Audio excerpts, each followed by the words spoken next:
আমি ব্যক্তিগতভাবে আগামী দিনে চাই, এবং আমার ধারণা, আমার বিশ্বাস যে অবর্ণনীয় কষ্টের ভিতর দিয়ে, নির্যাতনের ভিতর দিয়ে, মানবাধিকার লঙ্ঘনের ভেতর দিয়ে সারা বাংলাদেশের বিএনপির নেতাকর্মীরা গিয়েছে।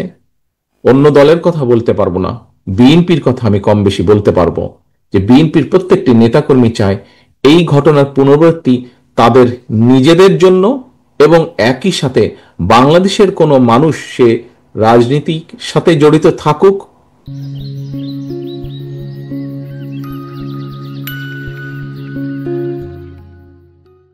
অথবা না থাকুক, তার মতামত প্রকাশের জন্য আবরারের মতন যাতে হত্যাকাণ্ডের শিকার হতে না হয়। নিশ্চয়ই আপনারা একমত। শহীদুল আলম সাহেব একজন ফটোগ্রাফার, উনি কোনো রাজনীতির সাথে জড়িত না, কিন্তু আমরা দেখেছি মানুষের পক্ষে কথা বলার জন্য কিভাবে নির্যাতিত হয়েছে। একটি রাজনৈতিক দলের সদস্য হিসেবে আমরা দেখতে চাই না আগামী দিনে এরকম ঘটনা বাংলাদেশে ঘটুক।